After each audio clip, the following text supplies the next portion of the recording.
Welcome to What's in a Game live. On today's show, the Nuggets are out and David Adelman is in. We are breaking down the end of the Nuggets season and the beginning of a long off season. Stay tuned. Welcome back to What's in a Game. I'm Grace Jean here with my co-host Will Jones. How are you doing today, Will? It's hard to say since we are eliminated. So that Hard to sucks. say. Like you don't have a good gauge on your, sensory experience of life without the Nuggets playing. Uh, I mean, watching the Thunder is frustrating. The fact that the Nuggets lost is sad. But we did get a press conference from Cronky. We got the news from Adelman about Adelman. So we're gonna do this episode to digest a lot of this. So it's just like, yeah, you could take any perspective on this. Like, try to stay positive about the moves and the directions, or panic. Or I was gonna say this Or could be just be grumpy. yeah, this could be the show where I'll try and talk you into a more positive outlook, Oh, or I don't okay. know. I'm not Okay, sure. okay. No, Will can play good cop. I'm fine with that. Actually, it's interesting. The Nuggets, they got a limit. We're going to talk a little bit about Game 7, but more kind of evaluating the Nuggets playoffs as a whole. But the Nuggets got eliminated on Sunday, right? It was a matinee game. It's been now 5 days, and the Western Conference Finals and Eastern Conference Finals are both well underway. And I feel lighter. I feel lighter watching these games. I can't lie. I can't lie. Um, this feels different than last year after Denver got eliminated, though. hmm Um, maybe it's just because of the teams that are left, like the fact that both Boston and Cleveland are out at this point. Uh, kind of takes a little bit of air out of the balloon. Not to say that the playoffs aren't still interesting. We're going to talk about some exciting games, some not at all exciting games on the Western Conference side of the bracket. But the actual like viewing experience when I no longer have to, worry about watching someone's like screen navigation or breakdowns in the zone is Yeah, it's interesting. switching to off-season mode, which Yeah. will be Which fun. is And fun because it's like it's not just us. Like we join the pool of. Do you remember in 2023, every time the Heat would eliminate someone, they'd add that like stars graphic to one of like a bunch of stars that have been eliminated from the playoffs, like in heaven as angels, and they're like, join oh us to yeah, whoever. That's the Nuggets right now. yeah, So we're joining all the other teams, the other 25 teams that are no longer playing NBA basketball right now, and they're also in off-season mode. So, oh, thank you, Miseria, for a comment on the music. That is, well, you want to talk a little bit, like for just a minute, about how you came up with the how you created the theme song for the oh show? sure. Digression of production background before we jump into it Yeah, for the just while we wait sickos. for more people to For the filter sickos. into the show. I don't know. Like, we based our name off, obviously Romeo and Juliet, the line "What's in a name," but it's what's in a game. I know that Vivaldi and Shakespeare are completely different, like, periods of history, but Yeah, we but they're both both old, they're both old. classical. We had talked about how we both like are down with Vivaldi, and we were looking for a theme song, and it's in the public domain. So I just took the chart of the song and I plotted it out myself, and like did the instruments and the violins and stuff, slowed it down, put a little lo-fi beat over it, and there you go, bam, There you got go. the song. So Will is not just a pretty face, people. He actually has skills, yeah, well, unlike needed me. needed to make the music. All right. Well, Yeah, so Thanks for everybody who's joining us in the chat. Please do us a favor, hit that like and subscribe button. Hello, snoozer. Really helps us out with the algorithm. We're trying to grow this channel. I know we're gonna get some after the fact viewers to this stream as well. So really help us out if we could get to that 1,000 sub goal by the end of the playoffs. I don't know if we're gonna get there, but it would be great if we could. We're currently at 904. So yeah, like and subscribe. Let's get to the news because there's a lot to talk about with Denver here. Will, yesterday, Josh Kroenke had a press conference, and within 2 minutes, he was like, "Yep, David Adelman, he's the next head coach." If I could just quickly get your emotional reaction to that, because I don't know, did you watch the press conference live?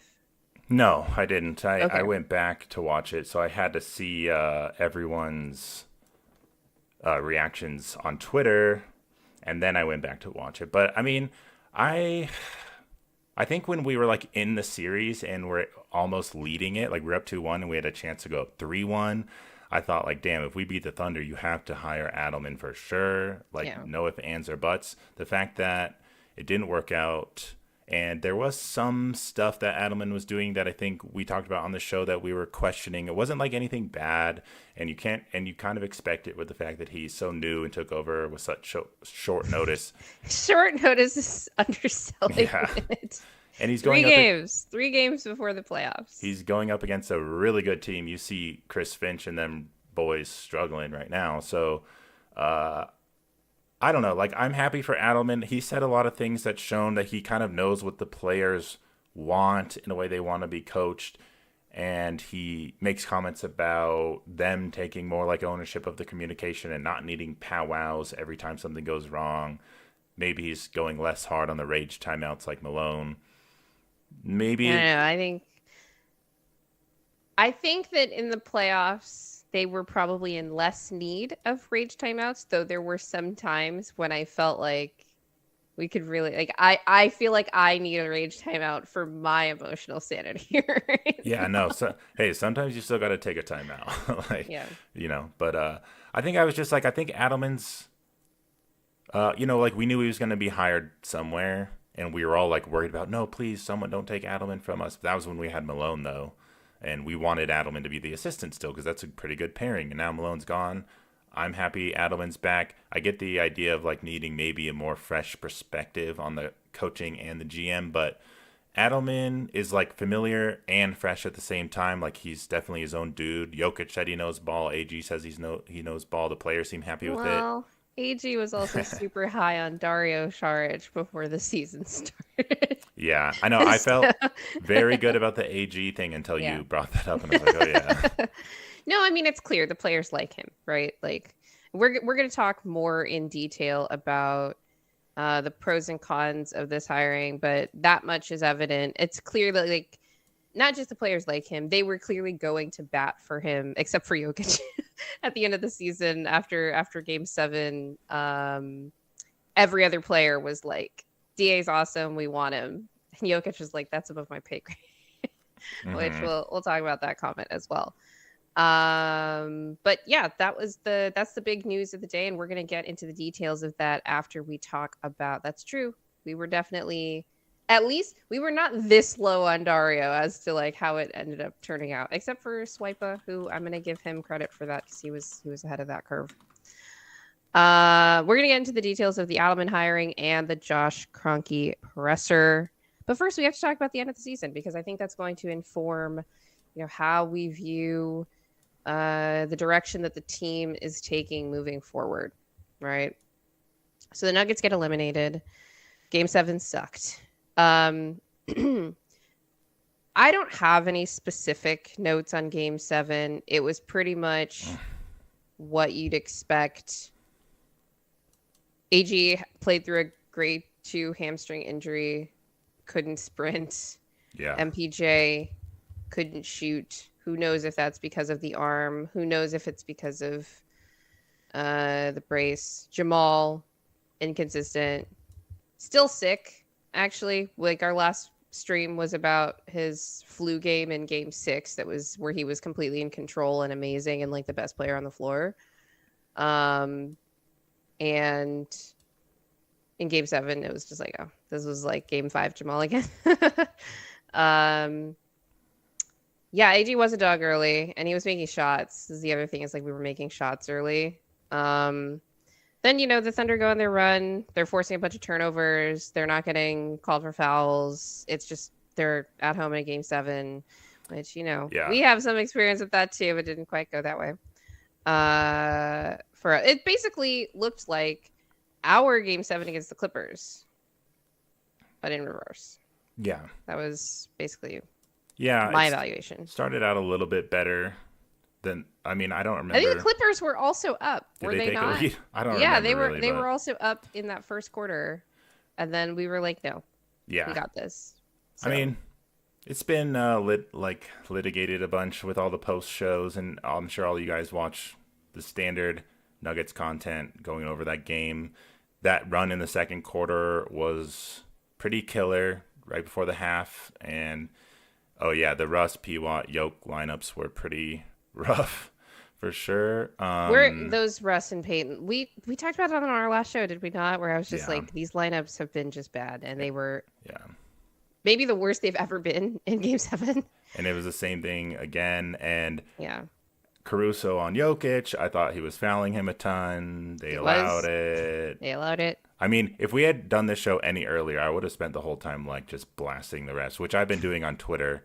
I don't need to do too much here. The whole NBA world's doing it a bit, whether it's overstated or not. I'm having fun with clowning on SGA and the flopping and all that, and the discrepancy of the officiating, though some people are coming to the defense. You don't want to have too many extreme takes talking about this kind of thing, but how can you not at the same time? But it was just a brutal game. We didn't really have it. AG was hurt. We saw the depth become a huge issue again, which is going to set up us talking a lot about Josh Kroenke and his comments, but we can still talk about game 7.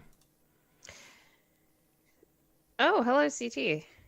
The old GM said overlap was a silent killer. I have some thoughts on that, actually, CT, which we'll talk about when we get to the depth portion. If you remind me my thoughts on the overlap and redundancy question.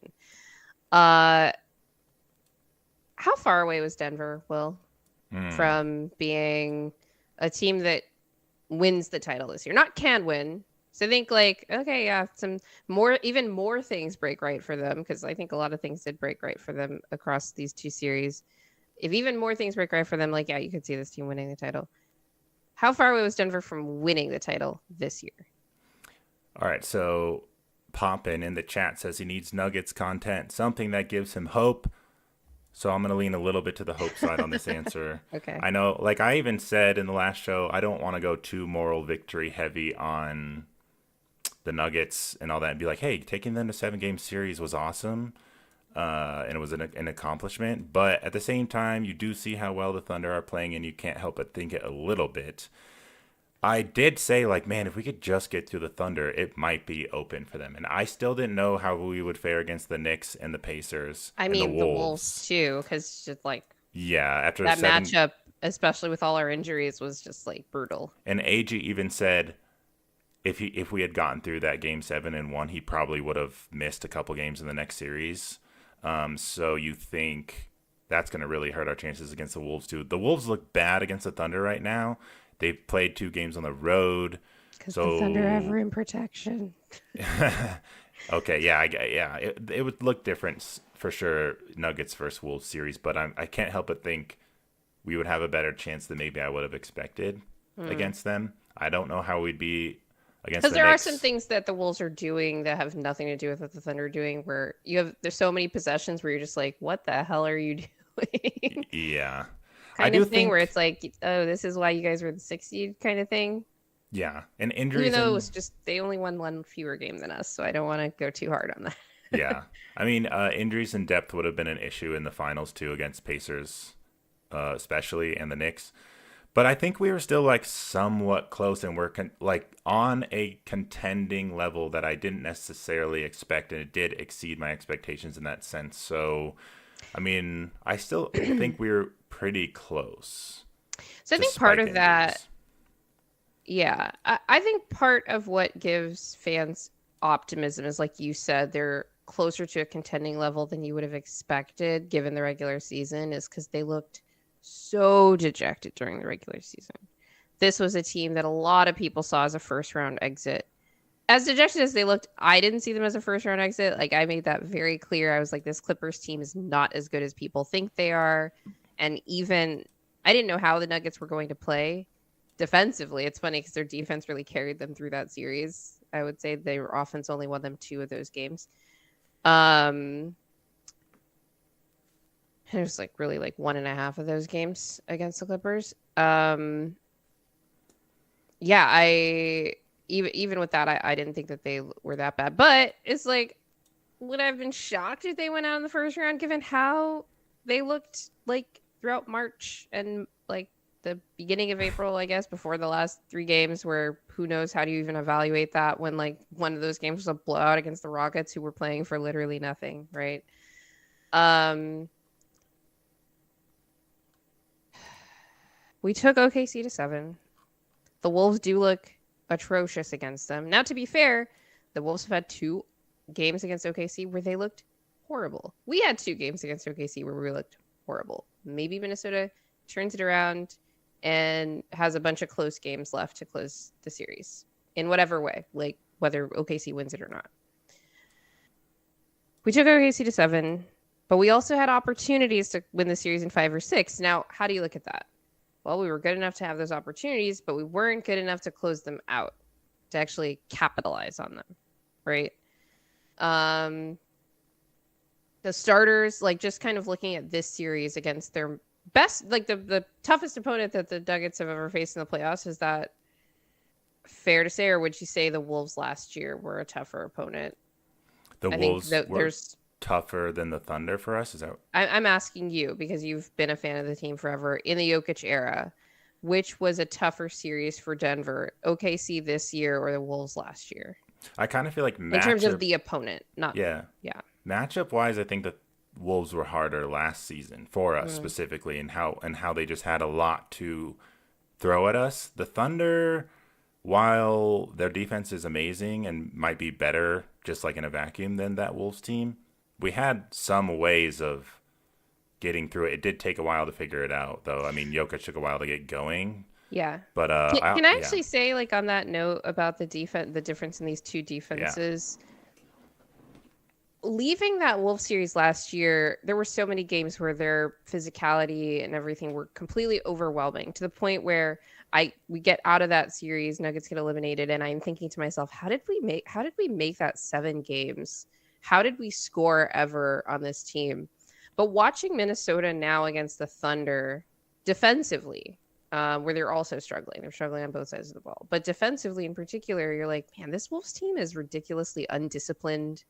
So there must have been so many times where we just capitalized on that to help like drag us through that series and make it to a game 7, after going down 0-2. Like, people forget about that. It's crazy that we went down 0-2, took the lead in the series, went through in a row, take the lead in the series. That's a crazy feat. Um, I think that it's interesting because I think the Thunder's defense, ironically, they just have more margin for error because they're not reliant on just guarding us one particular way to shut us down. They're because I don't actually think that they could play positional defense and beat us, but they don't do that. They're like, we're just gonna turn you over a bunch, and that, like, it's not it's not matchup dependent to be able to do that. It's not. mm-hmm. Right? We saw that last year even with Dallas. Like, Luka had some really high turnover games against this team. Being able to handle ball pressure certainly helps to avoid that, but it's not going to eliminate it, because, like, you could just have 2 guys on you, just like, oh, we're just running, shooting the gaps, and forcing turnovers all over the place. So that's like an interesting aspect of the Thunder's defense. Yeah, and it's hard to Yeah. factor in Jamal's injury too, because him like not being able to get Oh, past last anyone. year. Yeah, Yeah, and that's that true. did cause a lot of the off-ball stuff that the Minnesota Yeah. Timberwolves were doing. OKC does that as well, even when we're healthy. So that kind of sucks. I feel like OKC is more physical off ball than the Yeah, Wolves were. yeah. And I part of just that think, is yeah. like they're just bigger, the Wolves are. So they're not as good at guarding complex off ball actions because they're bigger and a bit slower.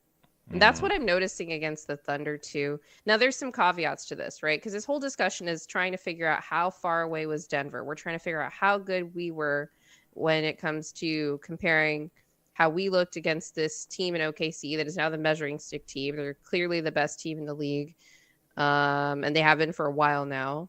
And they're the favorites to win the title now. They're probably going to win. Compared to how the Minnesota Timberwolves look against them. And when you're looking at the defensive side of the ball, Minnesota, like we said, super undisciplined. I don't know what their game plan is. It feels like they can't like decide on a thing, so they're just kind of giving up everything. But the other aspect of this is like Jalen Williams couldn't hit anything against us, and he's just hitting his shots against Minnesota. So it's hard to tell. I don't actually. We talked about this on our last show. I don't think we actually did much to disrupt him. He just couldn't hit like his pull-up jump shots. But he's hitting them against Minnesota. So I don't Mm-hmm. even know necessarily that it's fair to even say like, oh, our defense was way better than Minnesota. I think we could say our defense was way better than we thought it would be because there was like effort and execution and focus to a level that we didn't see at all at any point in the regular season, even during the high points. We could say that we're a more disciplined defense than like a Minnesota is. We could say we're more versatile. So it feels like Minnesota is like maybe actively avoiding certain schemes that might work, but maybe shouldn't be avoiding. Yeah. I think Shador, I do think that AG guarded J-Dub well in terms of keeping him from getting to the rim, but J-Dub was getting to the same pull-up jump shots that he's getting against Minnesota and just not making them. Yeah. Um, There were like some games where, it yeah, was literally even just Jokic game. switched on Yeah. to J Dub, and Yeah, like Jokic did late well to switches, try that to. kind of thing. But I'm like, most of the time he was getting to the middle of that zone and getting that free throw line midi and just bricking. Yeah. And the threes were not going down at all. At least the pull-up threes weren't. And it really is hard to decide. I mean, Thunder are so much more talented and like just so much more of a juggernaut than the Wolves, obviously, and they're probably going to go on to win it all. At least in my opinion, right now, the Wolves didn't make it to the finals. And I do think, like, because Matt Moore said this too, that Nuggets kind of sharpened the Thunder a bit. And I think that's true, where like they had to play against a really tough team, against Jokic, and like really focus. And they did respond every time they got like down, especially in the series, like game score wise, and even like score in game, they were able to respond. And I think right now they're like, I don't think Minnesota was like ready for the type of intensity they were going to bring on Yeah, some levels. I think it's less that we sharpened the Thunder, but like we were a real competition. I don't think the Wolves faced real competition in the first two rounds, and that's rich coming from me that picked the Lakers against them. I was completely wrong about that matchup, and I should have thought about it better, especially the defensive side of the ball. Um, and by the way, like the Lakers watching the Wolves offense in the two subsequent rounds have to be completely sick. Like, holy crap, our defense was really that bad that they were just running us over in that round one in a way that neither of the and like look, the Warriors are a really good defense, even without stuff on the floor. So, to be fair. But the Lakers are we could say actively watching the series for sure. The Lakers are far away. Right? Mm-hmm. Um we Yeah, can talk but about the go ahead. no, just like to get back on the like in the Nuggets too, and how close they are question before we get into other specifics. Yeah. Like, the Nuggets had to, like, as impressive as it was that we went to Game 7 against them. Like, Yeah. we had to work our ass Yeah. off. Yeah. And it's like you can look at that and say, wow, we were so close. And that's kind of maybe what Josh is getting at. I'm not really sure we're going to talk about all of his comments in a bit. But I look at it and say, we were really close, but imagine how much easier, or like, it's never going to be easy, but just like how much easier it's going to be for our best players if you just like improve the roster in some ways. He actually, I'll just insert this here. Josh made this really this comment that caught my attention that I think totally hits the point on the head, which is they're going to be we're going to talk about the specifics, but we're going to be looking at ways that we can not only go to toe to toe against like any team, because I think we went toe to toe against OKC, but we had to put so much into it, like couldn't have a bad game. The bad games that we had were just Blowouts. they were blowouts or game 4, which OKC won. Like, so like we had to play mistake-free basketball. Meanwhile, you look at the differences for the core, like you said, the best players here. The Nuggets starters ran roughshod over OKC's starters. It was really like Alex Caruso and Cason Wallace that like turned that series on its head, right? And the minutes where we had to have Peyton Watson and Russell Westbrook on the floor together with Jokic that made like Jokic minutes bad. Like that's how it's bad when the Jokic minutes are bad with some combination of players. Interesting that you talk about a transition player. I'd like a slasher that could also do it in the half court, but that obviously also translates to transition. Yeah, just need some more players that can like dribble, make layups, and also some shooters and maybe some more defense and a backup center. Oh yeah, there's a lot to get into, and we'll get more specific like as time goes on when rumors are popping up. Right. And but the point that I wanted to make here is that there's a difference between being a team that can like scrap and claw your way to making games close enough that you can eke something out versus, the kind of game that I thought was perhaps possible in Game 7. Maybe if AG wasn't injured, but I was skeptical because of, just the differences on home and road.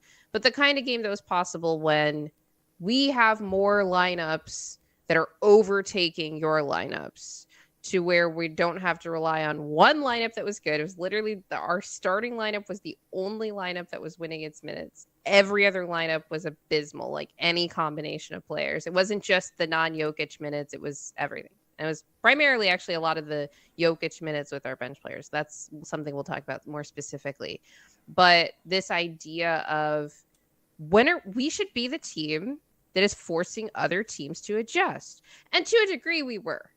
Right? Even with our only one lineup being good, the point was OKC had to go to these other options in order to stop us. But I want to see us being a team that can push that envelope further to where Jokic isn't our only matchup problem when Jamal has a bad game. And now, to be fair, our other like supposed matchup problems on this team were MPJ with one arm and AG with one leg in Game 7, right? But I do think that there are things that we can do to where it's like, no, like we're gonna push you to the brink. In like we pushed OKC to the brink. We want like you have to push us to the brink. That's how I felt like that's what I felt like the Wolves did last year. Like I do feel like we were still like tough. They're a tough matchup for us, obviously, and they won that series.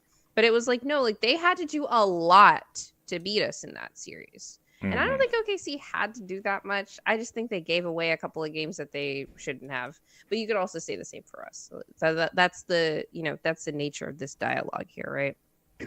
Yeah. The other thing here and related is that I keep seeing this the Nuggets had no business being in that series framing. And that's a compliment to David Adelman, to the scrappiness of the players on our roster to keep us in that series for sure. But again, it just speaks to this idea of like, I don't want to be the Steelers of the Western Conference to where it's like, oh, they just make the playoffs every year and they're just scrapping. But then it's like, oh, you get overmatched, right? Yeah. I don't want to be that. especially with a player as good as Jokic on our team. Um, yeah, we should be the team that everybody's chasing again, and that's just not the case anymore. It was 2 years ago. It was maybe even the case last year, but uh, we're not the team that teams are chasing anymore. Yeah, I'll be interested to see how the Thunder respond if they win to be the team that's hunted. And I mean, everyone in the comments is, talking about depth. And they're completely right. I mean, I thought the series went away from being this experience gap just by the sheer talent and depth that OKC had. That even if, and CT Fazio, friend of the show, says OKC looked ready to break mentally multiple times. And I agree. They Game just had so four. much Ugh, to game four. they just had so much to like overcome it, like just throw bodies at us and Yeah. someone's going to step up for them. And for us, it's just we have so many limited uh, options to go to, no versatility practically on the roster and on the bench. So, you're going to go 15 of 66 or whatever it was on open threes against them in our losses. And that fourth quarter where we went 1 for 15 outside of Jokic. Jokic. And the one was Yeah. the like, okay, game's over. You can have this layup basket Yeah. from So Jamal. I think like people's conclusions and what Jokic said about like needing depth and the Nuggets challenging the notion about roster construction and depth and being top heavy and you still being able to compete was interesting, and they almost got it done. Like imagine how much easier it just have some real dudes in there. Um, And it doesn't need to be like easy, right? The playoffs are hard. That yeah. was I forget which game I was watching. It was probably something in the East. I think it was like the Knicks Celtics series, one of those games. Oh, it was my response when someone asked what's going on with home court advantage. And I was like, the playoffs are hard. Like you can lose at home, like we did in game 4. Uh because you're playing other good teams. That's just the way it is, right? And I'm sure like OKC felt that way throughout the series against us as well, right? I do want to talk a little bit more about the other side of this, which is like, yeah, we took OKC to 7, but we also got taken to 7 by the Clippers. And I don't think that Clippers team was. It's not that they weren't good, but I don't think they were as good as people thought when they were picking the Clippers in the series. And Dave McMenamin from ESPN was picking Clippers in 5, and I was like, that is just insulting. Like you can pick the Clippers if you want because Denver was in a really bad place, and you just don't know what kind of team you're getting. But Clippers in 5, like Josh actually said in his presser, which we'll get more into in the next segment. Quote: "We were an Aaron Gordon tip dunk away from going down 3-1, and or coming back to Denver 3-1 in Game 5, or 1-3 in that case." Now, to be fair, we were leading most of that game, and then it was like a fourth quarter collapse kind of thing. That should have been a comfortable win, but it wasn't. But we did, eke it out, and that was one of the things that did go our way. AG having ridiculous dexterity in his digits in order to retract the fingers just in time for that to be inconclusive enough to not be overturned. And yeah, so that wouldn't have been, the Clippers wouldn't have won. We would have gone to OT, and Nuggets are good in OT, but they don't win every single game. And the Clippers had momentum, right? They had just come back from a 22-point deficit. So you kind of assume that the Clippers would have won that game on their home floor. Adam Modis actually made this point too when talking about this specific comparison to the Clippers. The way that people are talking about the Clippers right now, like, do you consider the Clippers to be close? Close to winning a Yeah. championship. I think it is hard to say that they are because they went out in the first round, obviously, but I still think they're closer than a lot of people think. A very positive view, William, I must say. As Because I expected you to say no, because it's the Clippers. And then I was going to say, well, then they took us to 7. What makes us close if they're not? But if you say the Clippers are closer than other people think, and maybe they are, I don't think that I think they're close. I was one of the people this summer that said the Clippers are going to be a lot better than people think they are. They're going to make the playoffs. They're going to be a good regular season team, and they were. They won 50 games. But in terms of like the top end and like do you present enough matchup problems, like that kind of thing? Like, I don't think they're particularly close. Yeah, I mean, they would have gotten killed by the Thunder. I think actually, like when we were playing them and thinking about, going into Game 7, if Clippers did take that, how would they look versus OKC? Like, would I Zoo I do dominate the think paint? defensively they would have looked pretty similar to us against OKC because they're a good defense. They're a smart defense is the other thing. I think Denver and LA are smarter, more disciplined defenses. And this isn't a note on the players necessarily, although you I'm contrasting to the Minnesota Timberwolves playing the Thunder right now. We did get a clip from Jaden McDaniels, I think it was post game yesterday, asked about a hard foul where he pushed SG on the floor. He got a flagrant one on it, and he was asked about it, and he's like, I wanted to foul him for real. Yeah, that's Because what he I was was mad. saying after the game. I'm like, He was just mad about getting calls yeah, or on like touch fouls and stuff. And I was just like, the Wolves were in like the middle of like a little fake comeback there. And I think that like killed the momentum. yeah, Uh, and it's also like a very Jaden McDaniels thing to do. He's not. It gave me a little bit more respect for Christian Brown. He never loses his cool like that, even when he's getting cooked. That's just not a thing that he does. And like the best defenders, I think, are going to lose their cool in that situation. I think Jaden needs to grow in that way. But yeah. my point is, like, the Clippers and the Nuggets are both like disciplined, smart defenses that would have figured out that side of the ball. I think the Clippers offense would have looked just non-viable against the Thunder, though. Yeah, definitely. Yeah, I mean the Clippers. I mean that series went to 7 games, so you do say it's somewhat close. Like I had more respect for the Clippers afterwards, just because it was so tough. It was tough to like get out of that series.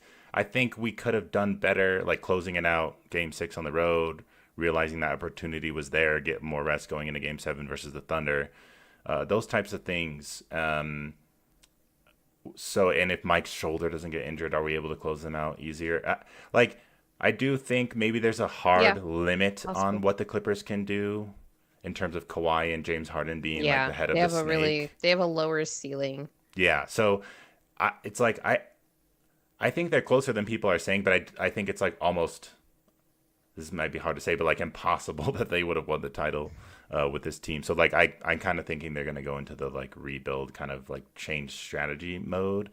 But yeah, I mean I don't know what that means for the Nuggets really. Like I think if anything, I just take away like we couldn't beat the Clippers in less than 7, mostly because of depth and like needing to rely on the starters and Russell Westbrook pulling games out for us almost miraculously, and that miraculous dunk by AG. I'm not trying to shit on the Nuggets by saying that. It's just I think we would have had an easier And we're time, which makes it evaluating, right? easier. You have to look at things in a very like kind of cold facts kind of way, And right? that would make the Thunder easier to go up against, and maybe you close out that Right. Game 4 and Game 5 if you hadn't Like not playing had such a long literally series. every other night for a month.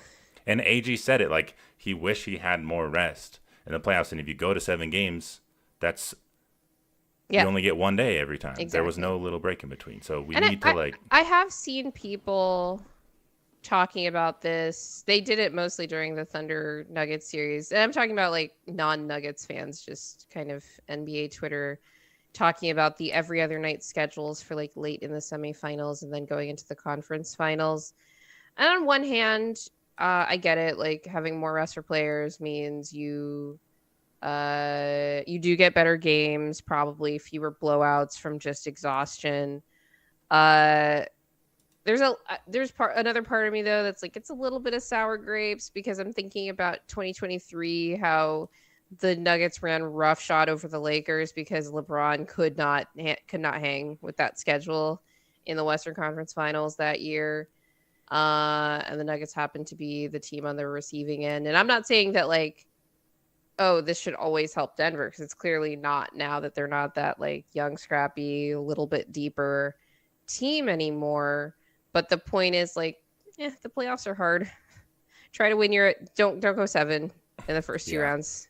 But it also is Um, like yeah, don't finish too low in the standings yeah, like in the regular season yep. so that you have these tougher matchups series to series. So Regular season matters fan club is up. Okay, we are so back. Yeah. Sorry about that, people. But yeah, it's Uh, like, well, the regular season has to matter. Otherwise, what are we doing this for?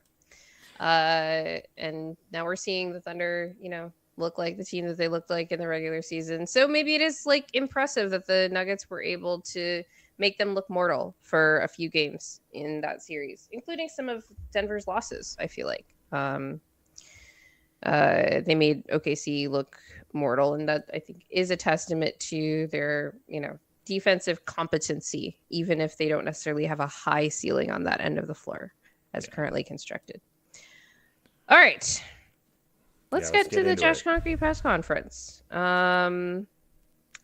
Did this at noon yesterday. It was interesting because, as we talked about at the top of the show, the David Adelman hiring was the first item on the agenda, which makes sense, right? You want to get questions about the most important news item on your agenda there if you're Josh Kroenke. But I think he also, I forget if he said this, but it was like, oh, I saw that it's hard to, yeah, he mentioned it's hard to keep this stuff internal once it happens. And Shams broke the story. I didn't see the Shams post before Josh said it. So I was just like having my morning tea and listening to his presser. And he's like, and so we'll be moving forward with David Adelman as head coach. And I was like, oh, okay. I guess that's it then. He gave us 28 minutes of his time in this presser, and we're going to be dissecting his words for at least the next hour or so. This is probably like the 20th podcast, radio show, whatever you're listening to that is dissecting Josh Kroenke's words. But that's what happens when you're the, part of ownership and the governor of this basketball team. So Adelman gets announced as the next head coach, and he's not there. We haven't heard anything about whether there's going to be an introductory press conference for David Adelman yet. Do you need one if you're already been in the organization? Well, if he's going to do things differently, I'd like to ask him about like what is it that he's going to do, Well, right? he'll be up on It's a not press like conference we're at some new point. to him, but it's like, okay, tell us your plan, Yeah. right? I was listening to I think it was on Altitude Radio. Troy Rank from the Denver Post was talking about the media room during this press conference, and there were some people that was like, where is he, like, are we gonna get to talk to the new head coach of this franchise that was just announced or what? Said he gets a pass because he was asked some questions after game 7 and whatever. All due respect, I disagree with that heavily. It was actually something that even though I thought Adelman was going to be the pick at some point this summer, I figured we'd get to hear from him more because he was actually asked some questions after the Nuggets got eliminated in OKC, but a lot of them he was like, I'm not focused on that right now. Yeah, I mean, he We're didn't have the gonna. job yet. What's he So it's supposed like, to okay, we say? don't have the. Well, yeah, he doesn't have the job yet. We didn't actually get any information. I think Josh said like, okay, we give everybody a break at the end of the season, and like whatever. So maybe he'll be back. I hope we get one. I assume we're gonna get one at some point. We'll It get may more not be specifics till on. like training camp though. I hope it's not that long, right? Because maybe it's going to depend on like filling out his staff and like all this stuff. But, I hate to compare us to the Lakers, but, they hired JJ Redick, and I don't think it was like immediately, but he did get to have like a whole really long, actually, introductory presser with like an extensive Q&A session. And I would But like our media to get to ask that, because I think it's fair to say that one of the immediate sort of mass reactions to this is that it's a, quote, nothing will fundamentally change, to quote Joe Biden, type hire because it's internal. But Josh alluded to give him a full training camp, give him an opportunity to implement his system and whatever that's going to be different from Malone's. Good point. These Nugs, maybe we'll get a joint new coach, new GM presser. And Jake Coins here. Thanks for Oh my gosh, hi joining Jake. in. Yeah, that's to put together the look of unity. You know, the last time that we got one of those was at the end of season presser last year when we got I think it was the three of Josh, Malone, and Booth together. And then on media day, Malone and Booth were separate separate segments of the media session. So perhaps that was uh for what's the word? Well, in English, what do you do? Foretelling? Foreshadowing. This season. Foreshadowing. Thank you. Okay. Well, also, really quick, Yeah. we got a comment earlier saying from Free Game Hams that you've been cooking on Twitter in reaction to all the coaching and front office news. So as Yeah. we're going into that in your reactions, because you weren't necessarily happy with the order of these announcements, The order of operations, yeah. let's continue on and get into some of Yeah, this. we're gonna get into some of my so-called cooking. I don't know if the food is good, but all right. First question, Will, real or fake? David Adelman was the right hire for head coach. I say real still. I liked, like I said at the beginning of the show, I thought his postseason run was fairly impressive for this circumstance. Yeah. And I still think there's questions about him, and he'll have to like get his coaching staff together and get his philosophy together, bring the ideas that he wants to bring to the organization, maybe get a new defensive type of coordinator coach and fill that out. But it's hard to know exactly with no GM what the direction of the team is besides us reading what Josh's comments are right now. But I wonder, even if we hired a GM, how high up the list of candidates would had David Adelman been if they hired a GM first? Because I think he was a good candidate for other teams around the league too. Like especially after what he just did in the postseason, someone was going to take a swing on him. I think if they were, Yeah. I mean, a lot of the openings are already being filled with interim coaches, so it was like the trend of the league, I guess. It was as we discussed on this show with Matt Brooks on the episode where we did our OKC season or series preview rather. We talked about all these assistants, yeah, getting promoted, and it goes back even before this season, right? One that I didn't even mention, I think, on that show was the Wizards going with Brian Keefe to replace Wes Unseld Jr. After they went through their coaching search as well. I think Adelman would have been fairly high on the list. Now, look, I do not want the Nuggets to model themselves after this organization, but what the Sacramento Kings did, I'm just going to say what they did. Sacramento Kings did was fire their GM immediately after the Kings got eliminated from the play-in. Immediately. Within 12 hours, announced the hiring of Scott Perry as the new GM. Bye-bye, Monty. Hello, Scott. And then he went through his own process. Personally, my read on that situation is that it was more of a formality and that Scott was probably going to go with Doug Christie, who the Kings liked, who had been interim head coach after taking over for Mike Brown, because the Kings liked him so much. So players talked about liking him too. It was kind of a similar situation to here. But the Kings gave Scott Perry at least like publicly, like who knows like how much pressure like ownership was applying to be like, we want this guy, so hopefully you pick this guy, but we're gonna let you like do your search and whatever, and then hopefully you just pick this guy anyway. So I don't know how much behind the scenes pressure was being applied. So I can't say that was like a real process. Again, might have just been formalities, but at least publicly, okay, Scott Perry comes in, he gets to decide if Doug Christie continues, and then he did pick it. So when you ask the question of how far up would Adelman have been on a list, I don't know, but it could have ended up something like that. Especially if you know the players' thoughts on it and you're the GM, you'll Right. want to start off like doing something that the players may not be on board with, though. Not that you should necessarily make that stop you. Sure, but you should consider it. I think a good GM thinks about all of these different factors, including how the players feel, right? So would you say it was a good choice? In terms of the right hire, I've been very consistent on this that David Adelman, I probably felt this way even before the playoffs, that David Adelman is better than like 95% of the candidates that would be Yeah. considered.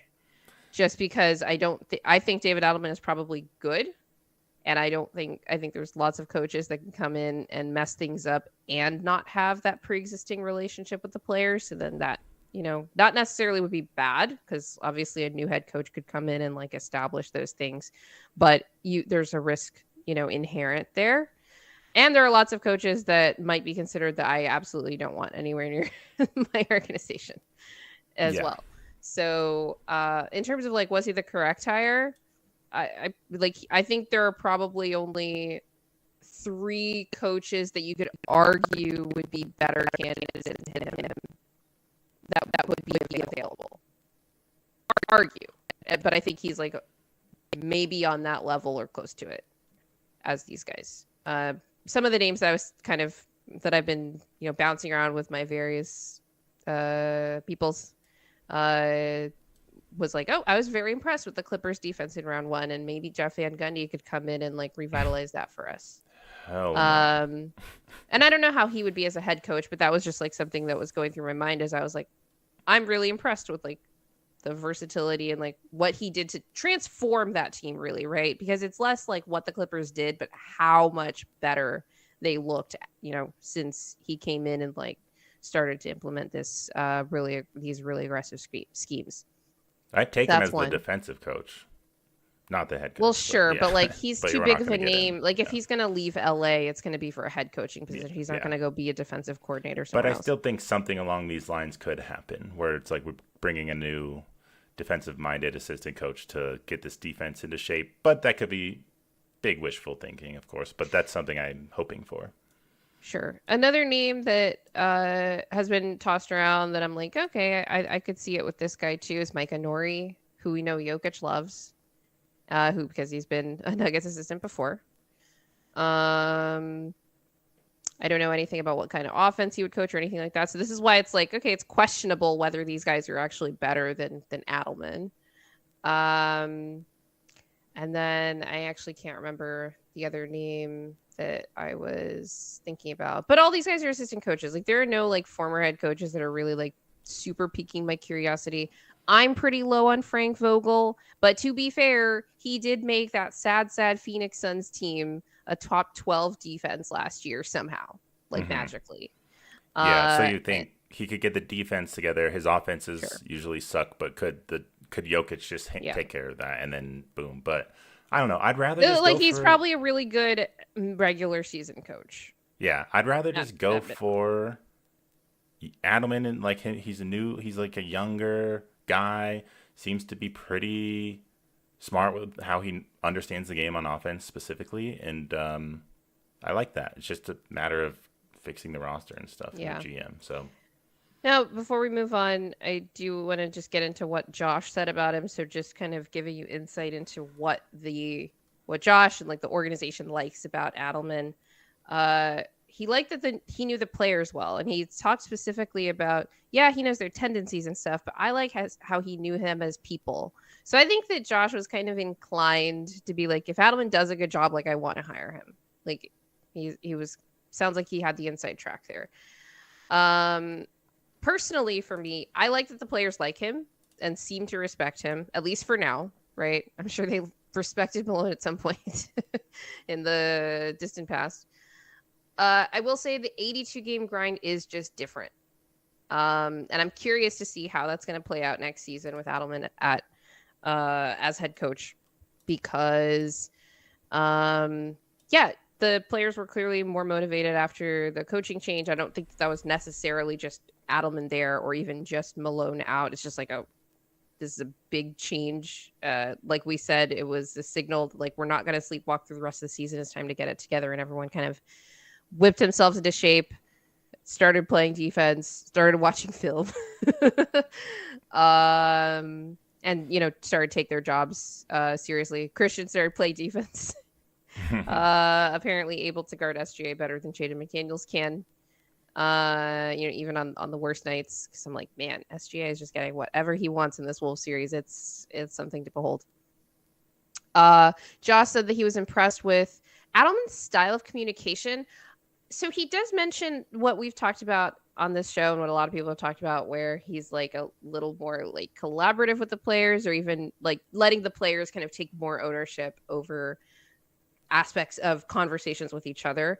But the other thing that Josh mentioned that really stood out to me was, just because of how Josh's demeanor was as he talked about it, is how much he appreciated how Adelman dealt with the media.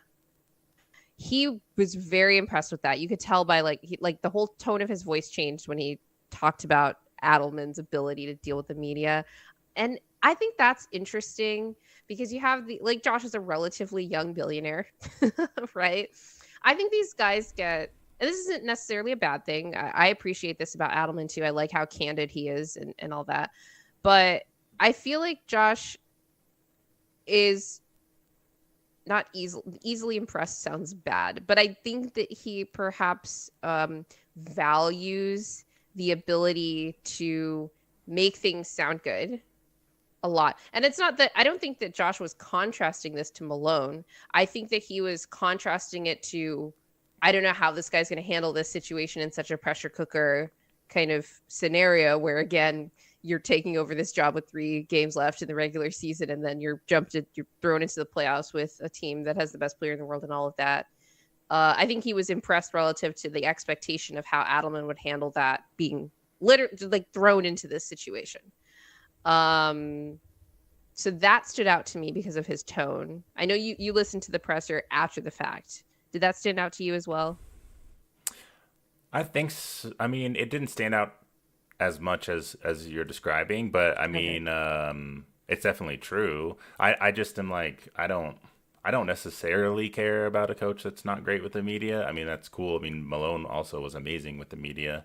But I was more interested in how he talked about his communication with the team, for sure. Like, that's what I care Yeah. about more. But I mean, it is such like a Josh Kroenke thing to like promote within and give the guy who's already been there the chance, and the GMs who've already been there the chance. And that's like kind of what the issues that we're worried about are. But I do think Adelman's like the right guy to continue that with. But it is like such a funny trend of like, and also it's a funny comparison thinking about how he communicates and makes something sound good versus how Calvin did. Not, Oh, they're different roles, but that's exactly what I was thinking just now. I was like, I find it interesting how impressed Josh was with Adelman's ability to communicate. Like, it's not that so Calvin could communicate, uh, and he wasn't confusing. He said things in no uncertain terms, right? So maybe that's like part of it is he likes that style of communication. But Adelman isn't nearly as acerbic. Isn't even the right word. Calvin was just a little tactless at times. Like, to that point, I don't think Adelman is quite that. Although we have a very limited sample size, to be fair. Um, but I think, uh, yeah, the contrast there is interesting, and I kind of wonder what Josh thought of Calvin's various media availabilities at times, to be honest. But on your note about how he talks to the players, there was something that Josh specifically said about appreciating how Adelman was able to challenge guys while also encouraging them, like that kind of stuff. This is like basic coaching stuff. So that one didn't like stand out to me as much because it was like, okay, this is what coaches do. yeah, They're but I like, do I'm think that's challenging my going to guys, be but blah blah blah. important because I do think some are worried about whether Adelman's too much of the comfort Mm. zone for the players, and if players are going to be too complacent with him, and he is going Mm-hmm. to have to be a little more like a hard ass at times to motivate a Jamal to be in shape or whatever, and not. And I think that's what some players are mad about. I mean, I heard rumors. I don't know how true it is, but like giving players certain preferential treatment, not holding people accountable, seemed to be a problem with the team this last season. And Adelman is going to have to like walk that line, and he does seem more like a calm, like chill personality, which I think is good on the whole. But he is going to have to like knuckle down and like get the guys to do what they're supposed to be doing at the same time, if necessary. But I do think these guys are like veterans and can do it on their own. It's just you know. Yeah, but like they were also part of the problem last year. Like they were the problem Yeah. last year. When we're talking about the the players on the team like not taking things seriously and like all of this stuff. So I do think that there is a risk of when you have somebody that is super calm and chill, they can sort of leave a power vacuum open for not necessarily nefarious elements, but it's kind of like everybody remembers being a teenager. Your parents give you a little bit of rope, and then you take as much as you possibly can. You push the boundaries as much as you can. And I kind of think I think that's what the players will do because that's human nature, right? Like, oh, okay, let's see like how far can I actually push this guy until we find out like what the boundaries actually are. Um, it's funny that Malone had this reputation for being like a hard ass, like all the time, always, because also part of the problem was that he was too soft on certain players, apparently. Adelman sort of creating um, a more, I don't know, egalitarian culture. He did Yeah, say agreed. when I think it was at his first either pregame or postgame presser that like nobody's gonna get special treatment except 15. Like he's like, Yeah, no, like that's how Jokic it can do should be. whatever he wants. I wonder like who was complaining about. There was those articles that were coming out in meetings about Jamal and Jokic getting special treatment, and I'm like, were people mad that At Jokic took a few Jokic. games off when he was wanted to be there for the birth of his child Yeah. or something? I know like Russ visiting family in LA throughout the season was like an issue, but I'm like, I don't know, dude, he's 37. I don't really care, but I guess it rubbed some players wrong. Like, um, and we know like Jamal was going to UFC fights and what there was a lot of vacationing happening throughout this season for people. Not necessarily a vacation for Jokic, I shouldn't say it like that, but maybe the opposite of a vacation for Jokic, if we're being honest. Okay, Josh didn't want to overthink it. He's like, I want Adelman. We're gonna go with him. He wanted to give DA the full summer to assemble his staff. We're gonna talk about the timing of this hire. But it gave the current assistants that are on the staff the opportunity to make other plans if they are not going to be retained. So they can, make DA can make those decisions about who he wants to keep and who's going to be let go earlier so that they can make other plans. I think that's completely fair, right? We're going to talk about the order of operation stuff on like coach versus GM, but I think these were reasonable reasons to want to get this done first. I just kind of wish they'd spent the last 7 weeks looking for a GM, but I get it. The other thing here, and this is probably the most important thing that's going to lead us into Josh's later comments, is player development, right? Josh wanted to give Adelman the opportunity to touch base with all the players on the team, but I think I got the impression that the ones he was most emphasizing here were the young guys because there's going to be summer training, summer workouts, whatever that they're going to be doing and want to do with these players to help facilitate their player development. And Adelman's going to be, part of touching base with them on that. As this is a thing that I think all coaches on every team do every summer. But I've seen this idea a lot. So, real or fake, Will? DA will be better about player development. And if so, why do you think so? I feel like I have to say fake because I don't have any reason to think he would be any better until I see it. Uh, So I have to just. I mean, again, like I feel like this season kind of taught us that the two timeline thing is definitely not the best plan. That being said, there are going to be young guys who are still going to be on the team, like Deron Holmes, and you have to develop them in some way. But I mean, we still need Peyton Watson to like become a competent role player in the NBA. yeah, J.K. Walrus says, I fear this might mean please Lord Pewatt and Strawther take a leap. And yeah, there is something to be said. I mean, will Adelman be more likely to give younger guys more minutes than Malone, who is maybe notoriously known for not doing that and having this idea that you need to do the right things and then you'll get minutes? And did he need to let go of that leash a little bit more? Maybe. I mean, he did give Maybe minutes. DA will give them the opportunity to do all the right things this summer. Yeah. Right? We heard a lot of stories about one of the reasons that Julian got as much quote unquote slack as he did throughout the season is that he was in the gym all summer with the coaching staff and he was doing all the things that they wanted him to do. Um, Perhaps more so than others. So they at least do like, okay, like he's trying to get this stuff. We know that he's focused on it. I do think that part of what is limiting some of these guys' player development, the young guys in particular, is that we just have too many of them. Like one critique, like one like set of critiques, I should say, of Malone and Malone's rotations as it pertains to player development is that he's not playing enough of the young guys, but also like guys like Peyton Watson need to get longer stints. This is something that like Adelman has talked a lot about. And I'm like, that's not really congruent. That's not even how it works at like OKC, right? You're not going to get longer stints if there are more guys playing in the rotation.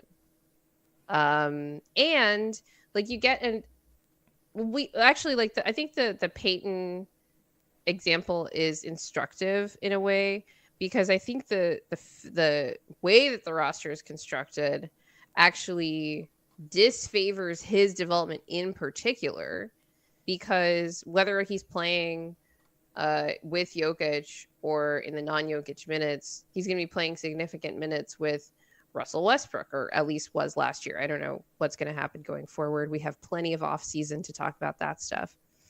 But like those guys like just could not be on the floor together and produce like significantly positive minutes, even with Jokic on the floor, because of I suppose it's just like the spacing concerns.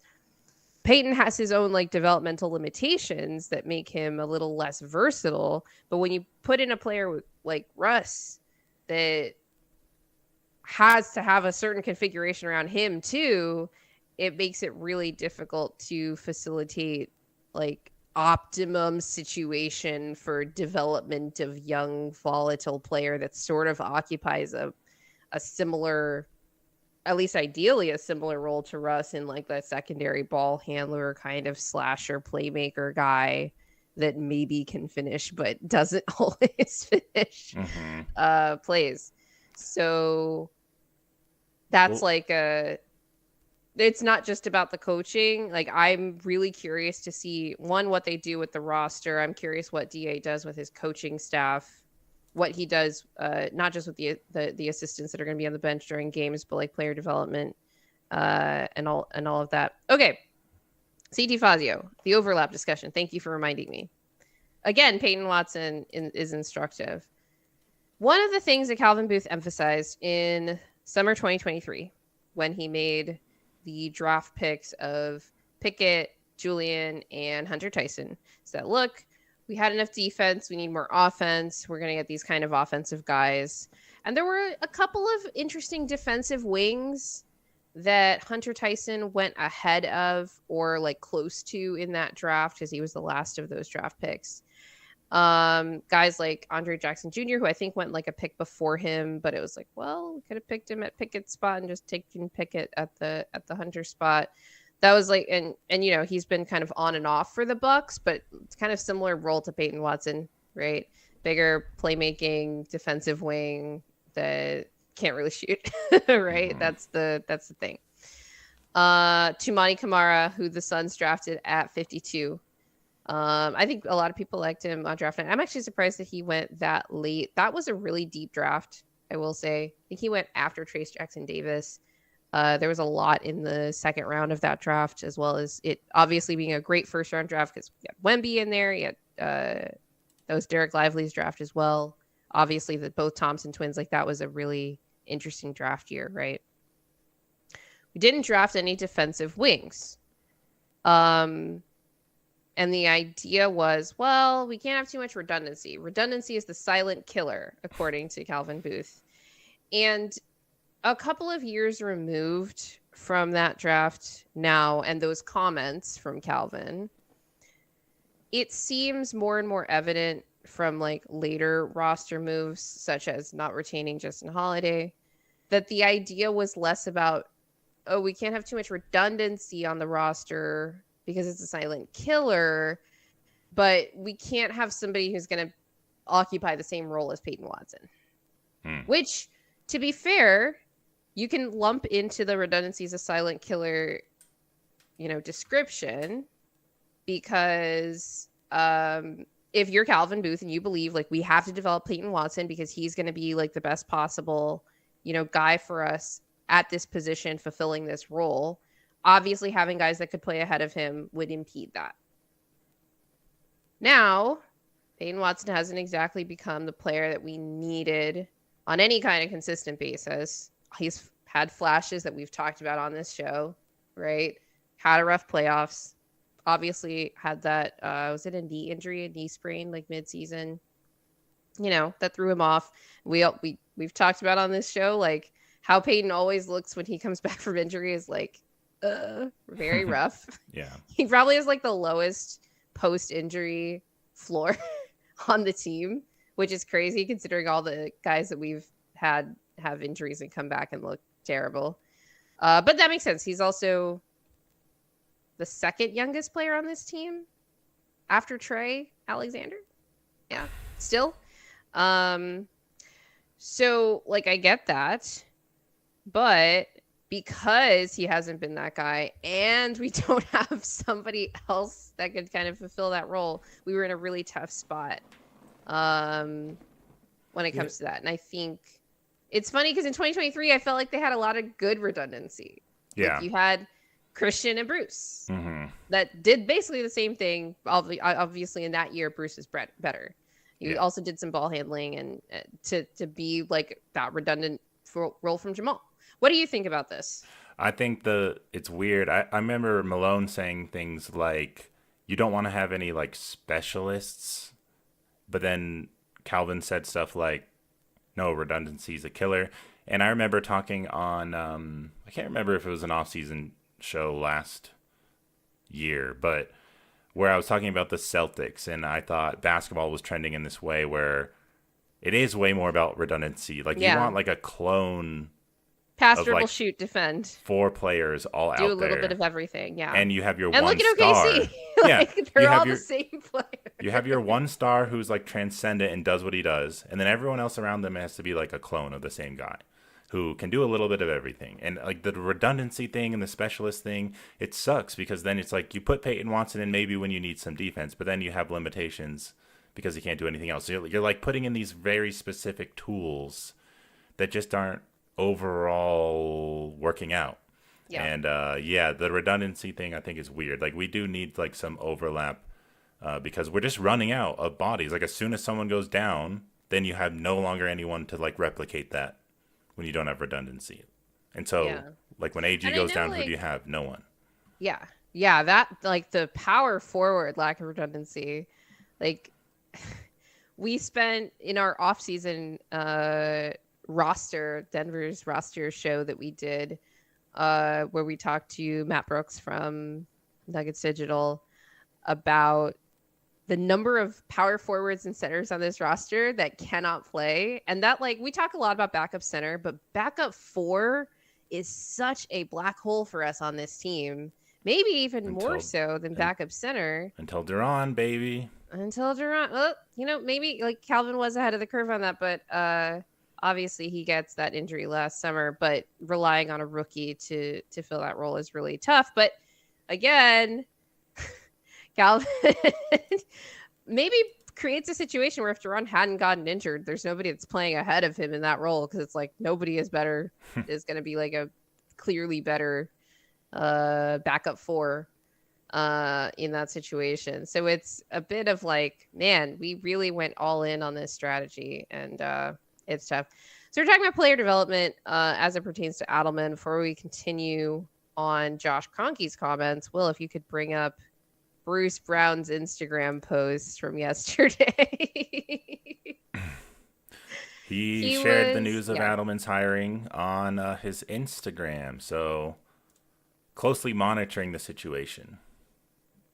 yeah. A lot of people think Bruce is definitely gonna be back next year. I'm not. I'm not saying he won't. And I'm sure his agent is annoyed with him posting things like this and like him in the Avs hat. Uh, He's like a Also, I think it Nuggets was, I think that's content creator I think right that's the now. first picture on that story. Um, because it's like, oh, this guy wants to be in Denver and he's kind of scaring off other teams. Denver's going to be rather limited in what they can offer him this summer. It's going to be just like last year, where it's like a minimum or at best a taxpayer mid level.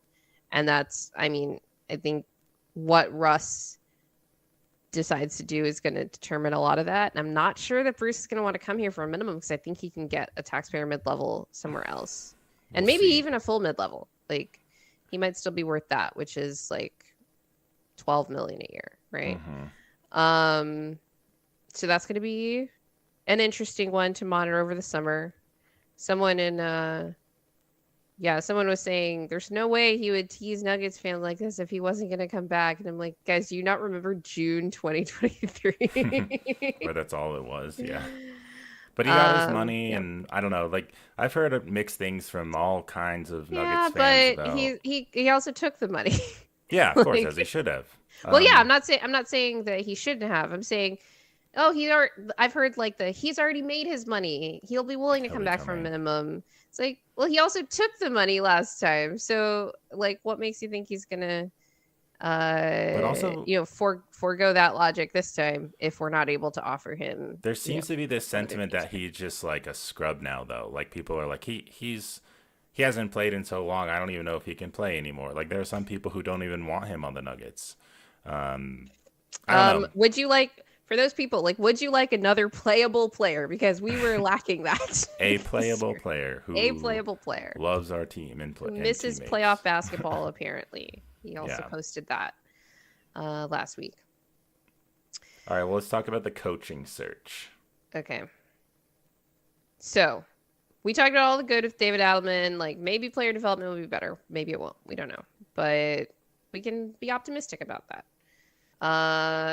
Announcing right now gave him all this time to assemble his staff. He was impressive in the playoffs, all this good stuff, right? I like David Adelman. I'd like to make that very clear. I've liked him for a while now. I was surprised that he didn't get an offer last year, as many assistants were getting their opportunities. You know what's weird is we haven't, like, I'm sorry, I just have a digression in my head is like, is Willie Green staying with the Pelicans? I guess so, because they haven't announced anything different. Uh, the bad, real or fake? A new GM should have been empowered to go through their own coaching search. Will. This is hard for me to say. On Twitter, I was definitely saying fake, the sentiment of fake, but because I'm like, you're a new GM. If you were like a seasoned GM who had like Well, when I say experience and new all that, GM, I just mean whoever's coming in, yeah, I know, I like know. new to Denver. But Okay. let's say you were like a very experienced GM or something from the outside, and I would get where you're like, hey, I've been doing this. I have this reputation. Like, I should be able to hire the coach I want and put in like the vision that I want. It does feel a little bit limiting in some ways to come in and that position's already filled, and you kind of have to like just get on board with what's there. But at the same time, I was hoping that any new GM that would come in from the outside would have hired Adelman anyway because he's a good candidate. So there's a chance that could still happen. I guess so. My comment on it being like, whoever takes this job is going to have to not be this A megalomaniac type megalomaniac. guy. Will Which, is reading my show notes. It's your words, by the way. yeah, exactly. So Yeah. that's because that's kind of how I felt like that's how Calvin was doing it Mm-hmm. in a way where he was Mm-hmm. like, got the job from within. Malone was already there, won a championship, and he was already thinking like, I don't really like Malone. I want him out. I want to like redo this, redo I'd like to that. just like provide a citation to this. This was what was written based on sourcing that I assume included Calvin Booth because of some of the details that was in there from the article, the Tony Jones article that came out in the days following the double firings uh, the double Mm-hmm. elimination, whatever. So continue. Yeah, I guess I'm just saying the GM in this case will have to come in and like buy in on some collaborative process from the get go Right. because of the nature of these hirings. Um, Even if they agree to it and they're like, yeah, I love it, I love Adelman, whatever. How long is that going to last? Is there going to be bitterness that's going to grow over time? I don't know. Or are they going to want to fire Adelman after one season? I don't know. Like Josh said his goal is to have a organization that's cohesive and unified, obviously, but he also cited how having disagreements is good and then you come together.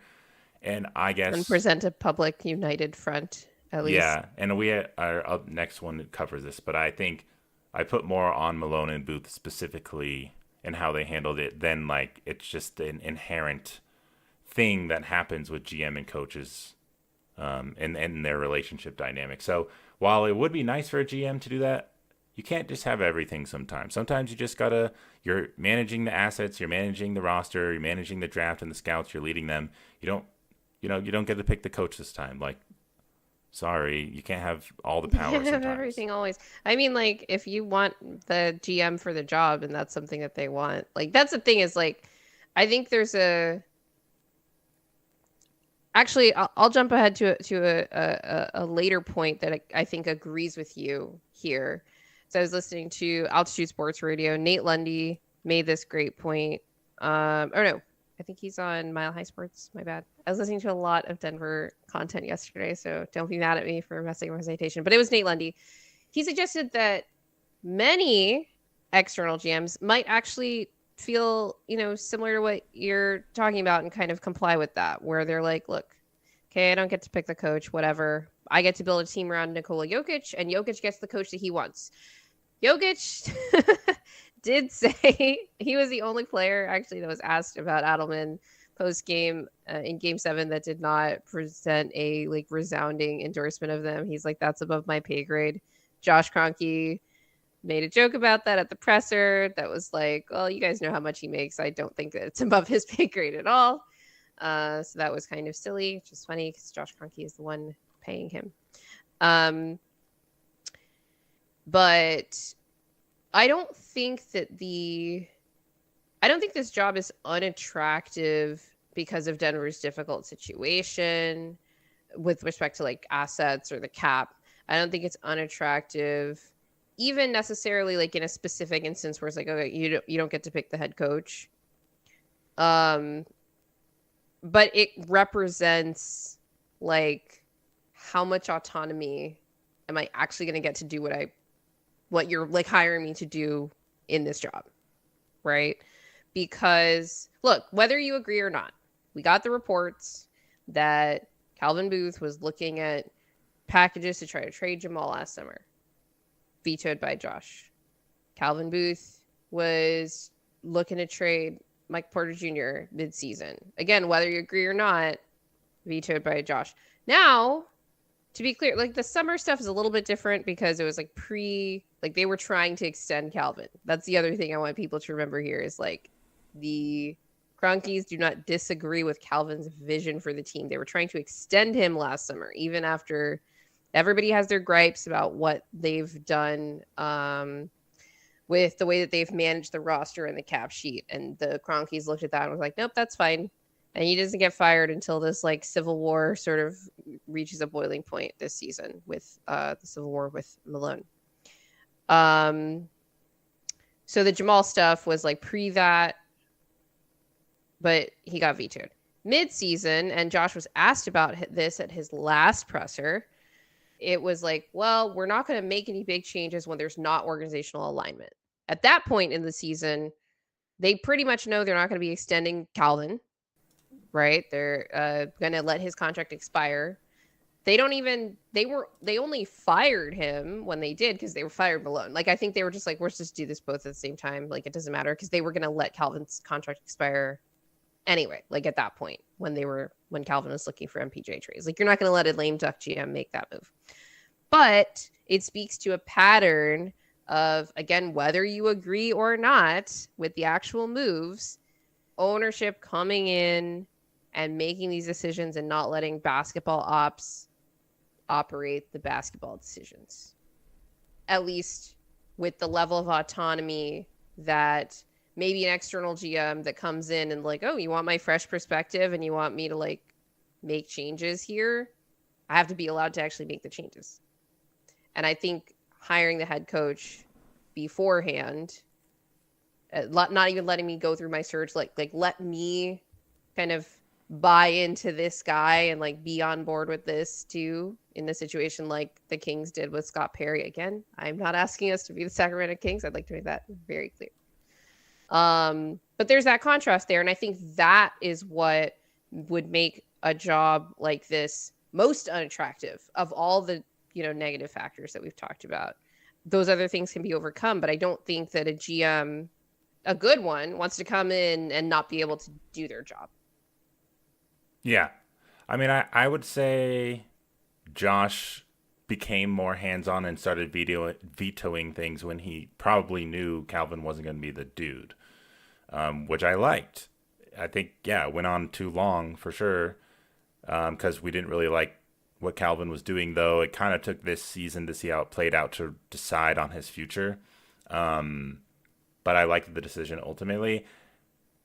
And he was asked about how he sees his involvement changing even in this next year, and it wasn't really that clear of an answer, I think. But I still think the way He's like, I kind of want to be more hands-on during the transition period. So, like, I yeah, guess right now this summer. because you gotta let the GMs and the coaches do their thing. Like, you can't just hover over them. Uh, Right. I don't know if they're hiring different roles, like president of basketball, and then there's the general manager, and blah blah blah. And how does that break down, and how the responsibilities are delineated? But yeah, I mean, I still think he'll give him some autonomy, but also like with the coaching. And I'm not like a But front it's office like, to person. what degree, right? And Yeah, what does something like hiring the head coach, who knows how far ahead of time of hiring the it's GM? just It's different than like, let's look at the Hawks. I think are a good counter example here, because they fired their GM. They didn't fire GM and coach. They have Quinn Snyder. I think they like Quinn Snyder. I don't know why. Like, people really love Quinn Snyder for some reason. The Jazz, I think, helped that because they were really good regular season teams. The Hawks have not been that, but they like Quinn Snyder. He's there. It's funny because Calvin Booth is also interviewing for that job there, so he would come in and presumably be just kind of that guy. So there's a little bit of a difference there, where, like you said, like when Calvin was promoted and Malone was already here. But there was an opening. Like, there was an opportunity there for a GM to be able to come in and like pick that head coach, and you kind of take that opportunity away from them as a, like, from the potential new GM, as opposed to a situation like Calvin was coming into where Malone was already here. And like, I think that would be a little bit more megalomaniacal if, like, okay, the guy's been here 10 years, they win lots of games, and they like, you have to figure out a way to collaborate with this guy because he's too like ingrained in the organization, as opposed to, oh, there's an opening, great, and then no, opening's not there for me to be able to put my stamp on that part of the organization. I think that's like, taking that away is a little, like, that dynamic's a little bit different. yeah. And this could be just me trying to be more positive about it, but I think the fact that it's a necessity that they come in already being ready to collaborate, and the fact that what kind of took us down were the coach and the GM being super toxic. It's hard for me to imagine any other new hirings being as toxic as that. But yeah, they're Well, forced to, you can't just come in saying you're going to put your stamp on anything, because it's not really about you. It's about like Jokic and doing what's best for the team. So you got to like right. sacrifice a little But bit. all these guys have ridiculous egos. Yeah. Like, And that's how you get to this. That's how you get to this so position they in a could way, lie and be right? like, yeah, I'm cool with it. But secretly inside, they're going to still act like these power hungry GM type people. But we don't need someone like that. Like, I didn't like Yeah. how Calvin Booth operated. That seems kind of how he And it seemed operated like to it me. wasn't So just like GM coach. Like, that was a like front office thing too. Like, it wasn't like as collaborative yeah. necessarily, and there were factions even within just the front office side. I do think, though, I want to cut Calvin a little bit of slack, because I do reference that situation of him coming in and being promoted when Malone was here, and he wanted Malone gone. Again, according to the Tony Jones piece that I assume Calvin was one of the sources for because of the detailing in there. But also there was a lot of sort of rumors around that like Calvin has wanted Malone gone for a while. So that's not the only, place that I've read it. But I want to cut him a little bit of slack here because I don't think it's crazy for a new GM to want to come in and make significant changes.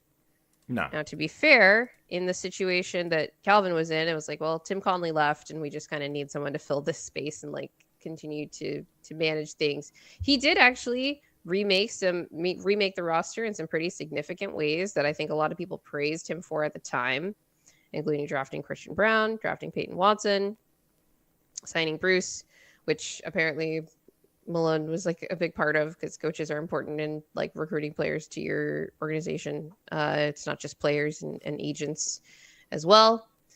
And just kind of bringing a little bit more defensive versatility to the roster, and then immediately pivoted away from that. But I don't think it's crazy to have wanted to do that. But I do think it's kind of crazy for ownership to promote the guy that wanted their head coach gone if they wanted to keep the head coach. Like, that's the part. Well, did they know that? I don't know. I don't know. Yeah. Right? But you'd think that that's something that you talk about. It's like, well, he's our head coach. Like, what do you want to happen? Are we going to be able to make this work? It seems like the Cronkies were a little bit too rose-colored about the way that relationship was going to work. Because it sounds like Malone and Booth haven't gotten along since it predates his promotion to GM. Right? Well, that could be, yeah. And you talked about Josh Kroenke. Maybe they hire both a GM and a president of basketball ops, or maybe Ben Tenzer ends up being one or the other. And then you have like the president of basketball operations that can kind of oversee things when Josh is gone. That's something that he has talked about being sort of wary of ever since his last presser, where he's like, man, I like wasn't here enough. There wasn't someone to be that like mediator between these two guys. I want to point to something that is going to be the same here because they're hiring the head coach and it's not the GM that hires him. But it's relevant to, the dynamic between Malone and Booth too. When you have these two guys, GM, head coach, where the GM isn't the head coach's boss because they didn't hire them. Even when they hire him, it's not always like I'm your boss, like the owner's your boss. But there's a dynamic there of like, this is the guy that brought me in, whatever. But when Malone sort of thinks to himself, like, you're not my boss. Like, I don't have to listen to you. He's not wrong, right? Calvin is not the guy that brought him in. Malone doesn't owe him anything. I was thinking about this after, I don't know if you watched The Last of Us. I know the story of it, but I don't watch the show. Oh, okay. There's this scene where Ellie and Joel are fighting, and he's like, "This is my house, my rules," kind of thing. That like teenage scene. And she's like, "You don't own this house. They gave it to us." Yeah. And I'm like, "Oh, okay. That's actually what made me think of this." Is like Malone thinking you're not my boss, and him not actually being wrong about that. I think that sort of not creates the dynamic, right? Because like people should be able to just kind of figure out how to get along with each other, even if one is not have like direct, like explicit sort of responsibility or leadership over the other one. But it helped to foster like some pretty like nasty stuff between the two because there was nobody besides Josh that could kind of come in and be like, all right, I'm the mediator. Like, I'm in charge. Like, I kind of get final say to, like, settle, like, be the parent, basically, and be like, all right, what's going on, you two? Kind of thing. And that is maybe the direction that Josh wants to go, looking at it positively. Maybe Tenzer becomes GM, Ben Tenzer, who we're going to talk about a little bit. And then they hire a president of basketball ops. Or maybe they promote Ben to president of basketball ops. He's like, you're going to be the mediator between Adelman and whoever becomes GM should any like weird conflicts like arise. And that's just going to be how it is. And that kind of thing. I don't know if that's particularly attractive to external GMs either. So you're gonna have another boss, and I don't get to pick my head coach. I don't know, but you could look at it positively as well. As what I'm saying is like we're changing the structure of this so that this sort of two heads of the snake has some kind of oversight to it, so that they don't eat each other. I just like maybe I'm too trusting of the Cronkies right now. I know it's like it's fun to hate on them. They've had plenty of reasons to hate on them if you followed the team for a long time, and it's fun to shit on owners. And to your point, when we were talking about it on Twitter, like just starting out from the perspective that billionaires aren't necessarily the smartest people,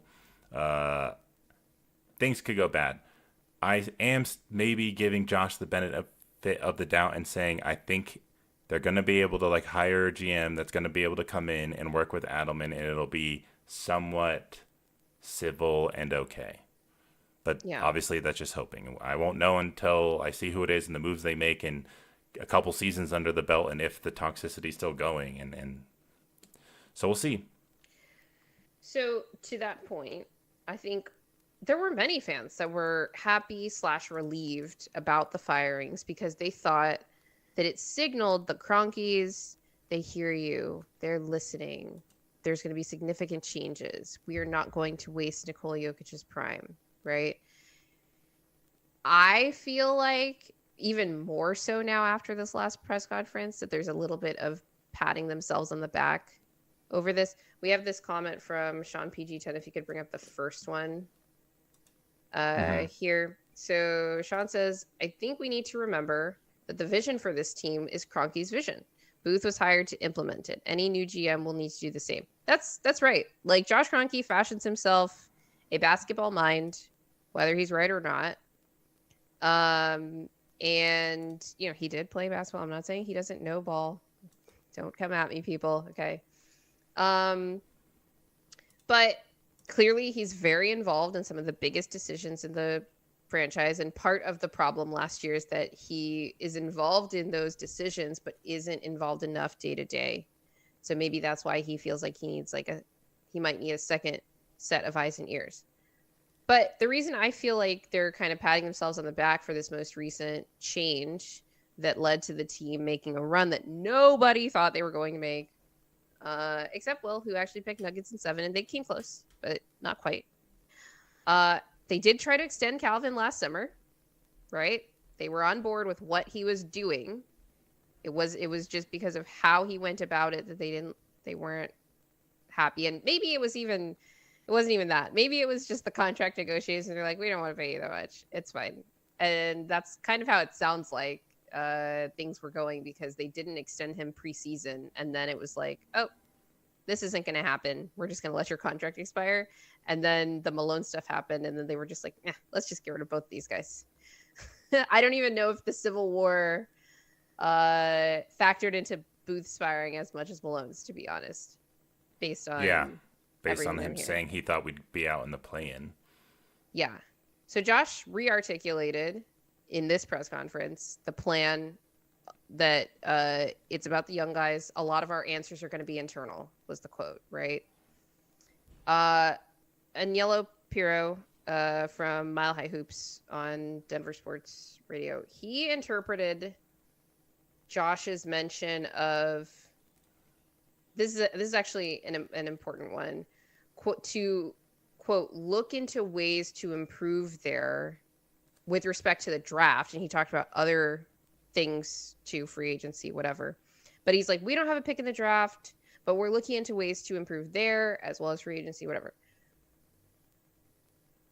That was interesting to me. I really want to credit Agnello for that analysis, because I'm thinking back to 2023. What was the situation they were in? They would have been in luxury tax with JaMychal Green's salary. They used a salary dump of JaMychal Green to pair it with a future first, and they got like some seconds and the first round pick that became Peyton Watson. is that something that they're going to try to do this summer to salary dump maybe Zeke and Dario? Trade a future first for a current first, trade into this draft. And like, okay, we get a salary dump, but we'll also get like a meh pick and be in this draft.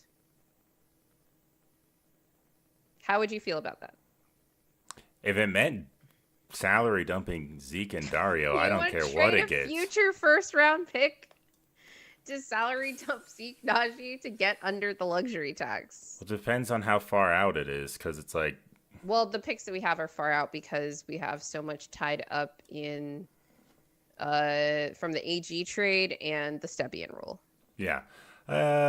Hey, you got to maximize Jokic, so time to improve the roster immediately. Okay, but is that improving the roster? It's like, it was driven by, it's like, okay, it's interesting going back to this Peyton Watson thing, because it's not just Calvin, right? There's a lot here that you put on ownership because it was driven. Like, Calvin was like, I've got a great way for you guys to get under the luxury tax. And he gets to make his draft pick out of it. Yeah. At that point, right? It's very convenient, I would say. And I do think that part of the calculus for not extending Calvin, and they pretty much decided like that he wasn't going to stay at the deadline, both him and Malone, but then they made the firings later. That was my read on Josh's last presser. But I've talked about this, I think, on this show, and I've talked about it a lot on Twitter. I think the main thing that they were annoyed about with this season, roster-wise, was the fact that Zeke and Dario's contracts put them over the luxury tax, which means they're in the repeater, which means they've been in the luxury tax for a couple years now, so they're paying even more in luxury tax dollars on the roster,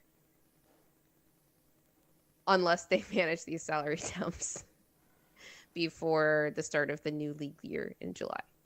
So that, to me, the reason I mentioned it in this section is that it feels like the same old Cronkies doing the same old things, whether they get something good out of it or not. Like, maybe they end up trading into this draft and they get into the lottery and they get like a good player. Again, it's going to be a rookie. Who knows how useful they're going to be this season, right? And it would help to free up some roster spots if they were able to dump both Zeke and Dario, right? Like, I'm imagining like Brooklyn has like 4 picks in this draft. None of them are like fantastic.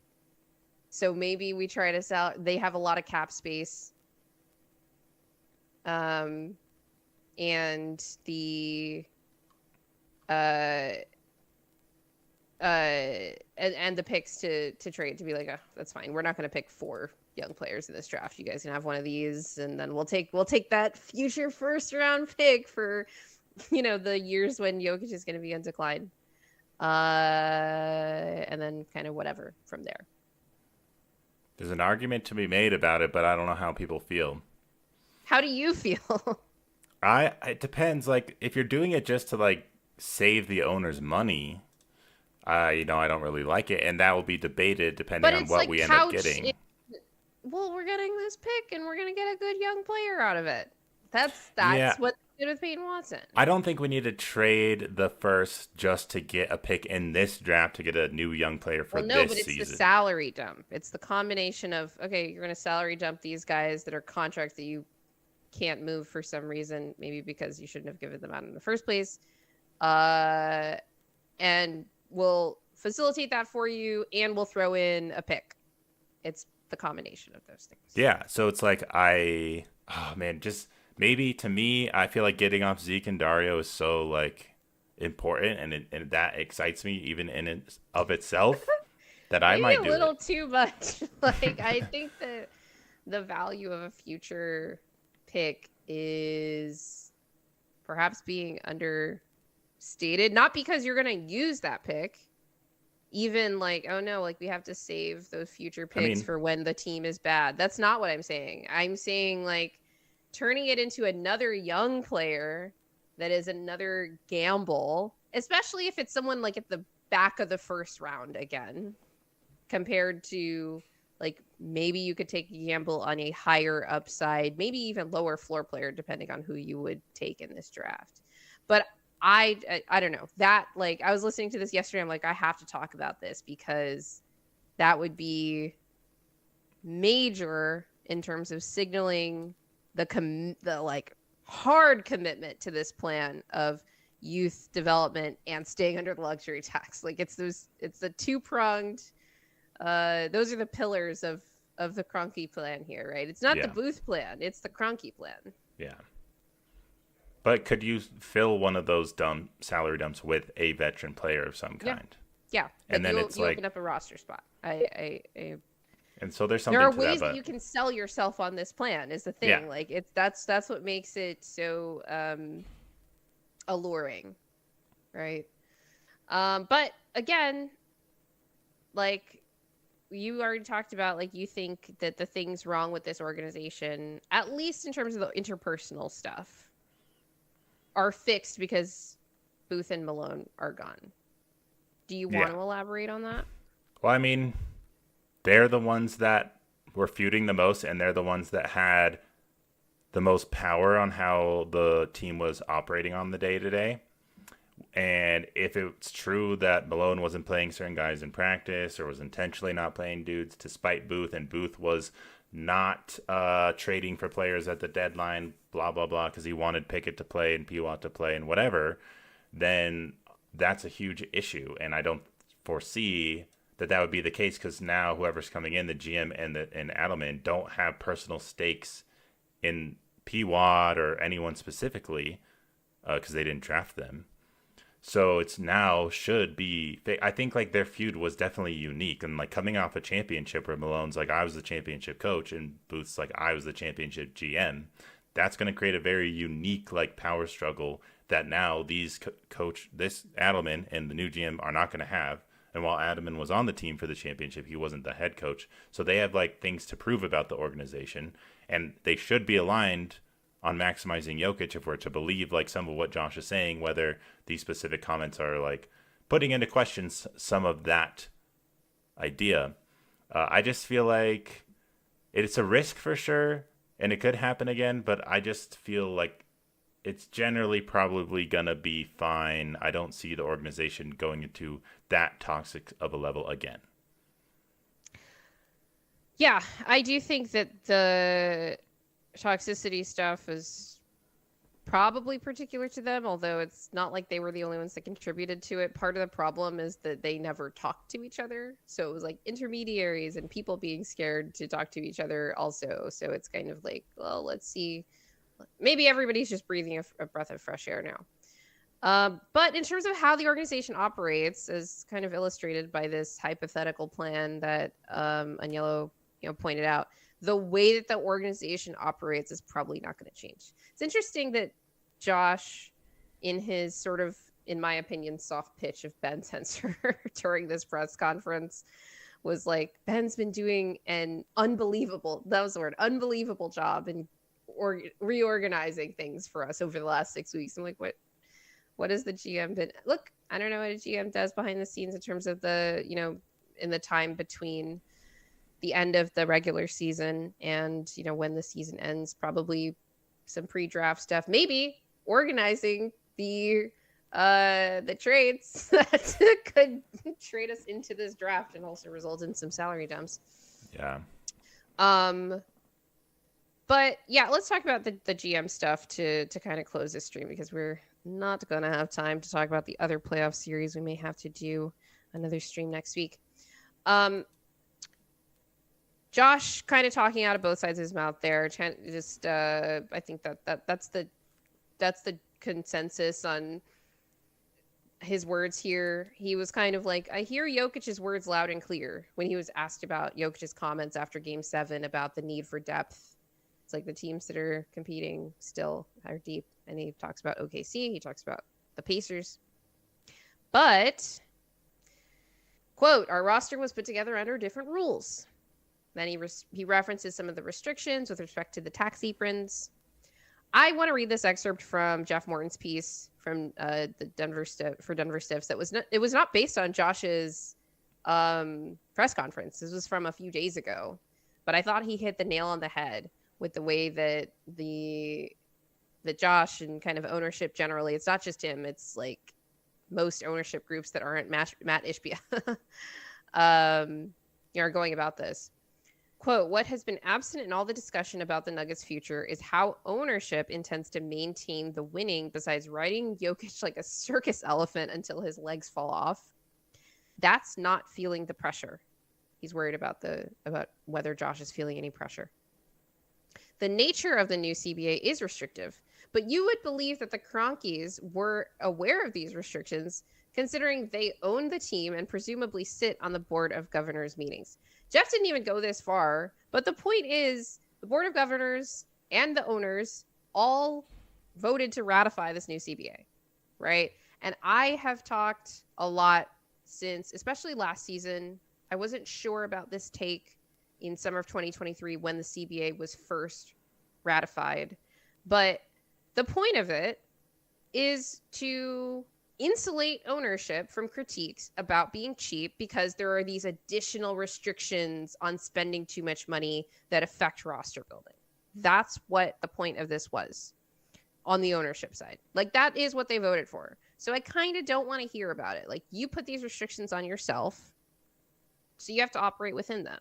And I thought that Swipa, when he did his joint show, what are they calling it? Boom and Gloom over on Lockdown Nuggets yesterday, did a great job of kind of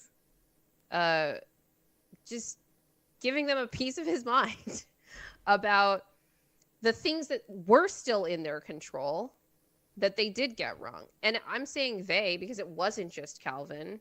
He's not the only one involved in making these decisions. And look, in no uncertain terms, Josh is talking about this team as if none of the core four is getting traded. Whether you agree or not, I think you have to be pretty careful about the kind of deal that you do for that. So the roster is going to be what it is at the top. And they're operating under constraints under that. Financial constraints, apron constraints, whatever.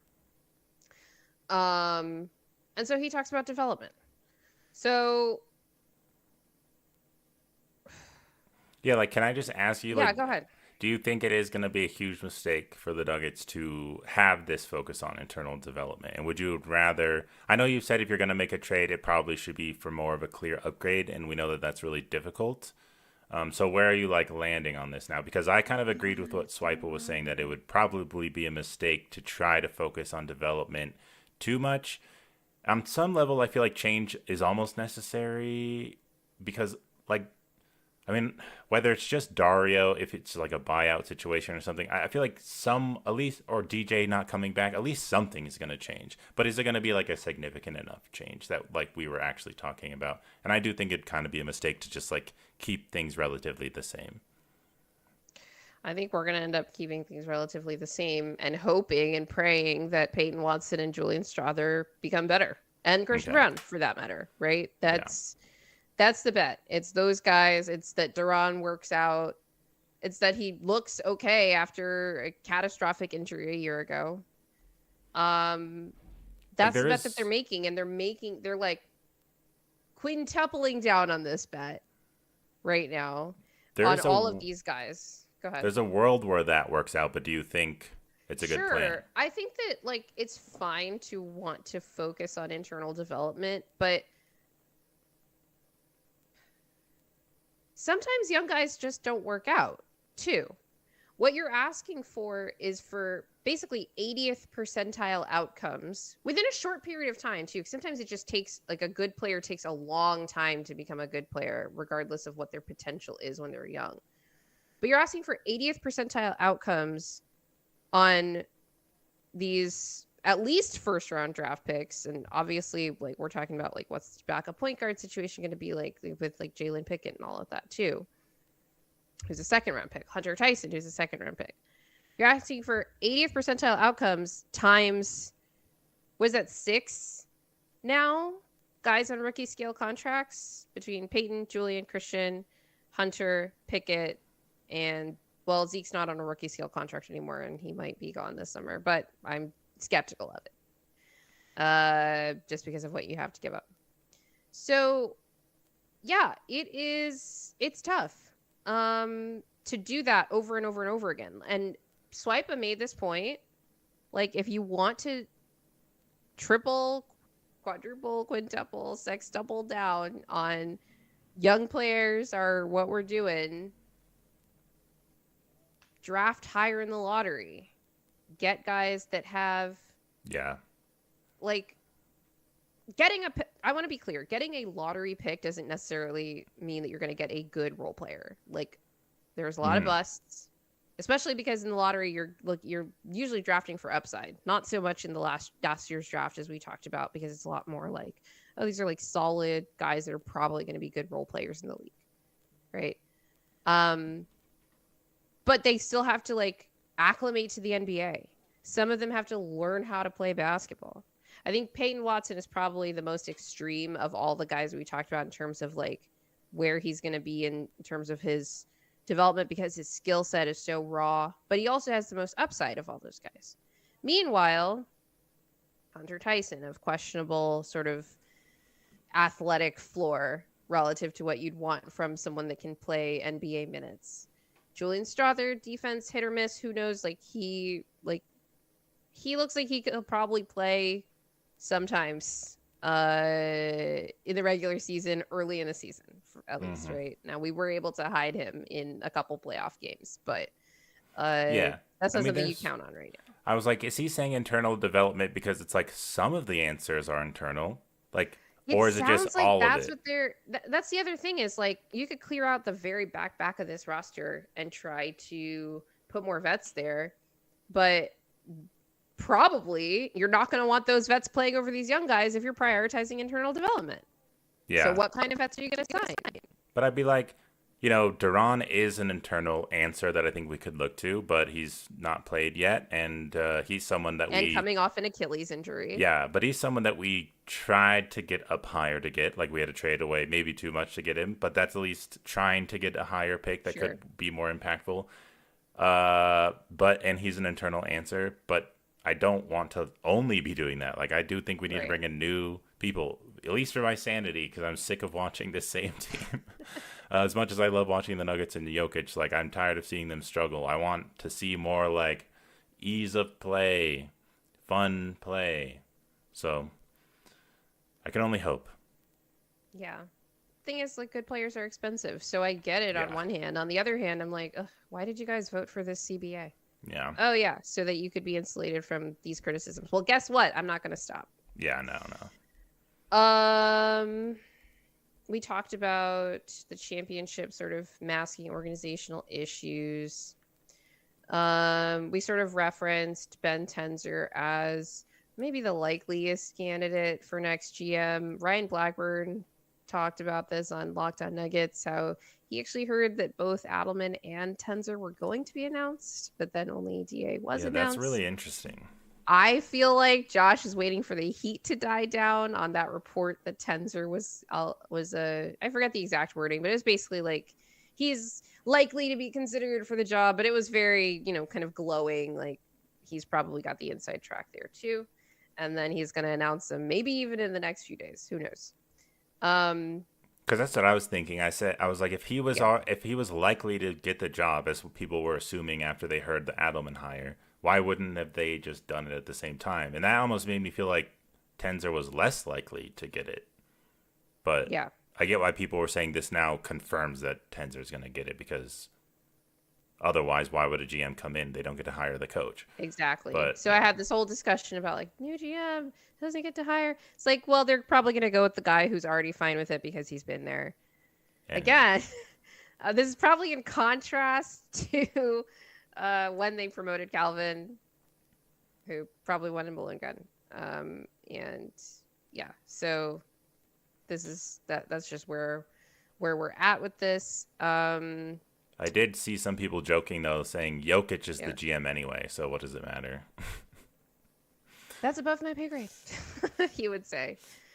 Maybe not. Well, he makes more. He makes more than the GM and the coach combined, so Mm-hmm. probably not. I talked about how Josh said he had an unbelievable job.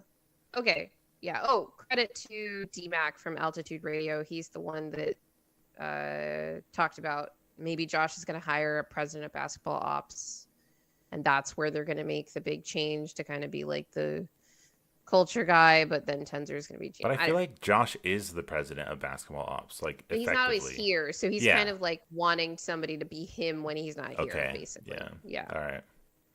Yeah. That's fine. Yeah. Sounds like a cushy gig. Just mediate some disputes. Be like, good idea, boys. Whatever. Whatever he needs to do to get the organization on a positive path that's prioritizing Jokic, I'm down. It's just, yeah, there's a lot of comments like we talked about throughout the show where it's like he says it, but then he says something else that seems to fly in the face of what you would think we would be doing for Jokic and what Oh, Jokic is Will, saying. he hears you. We He hear you. sees your I concern. don't know if people seen Succession. We here for you.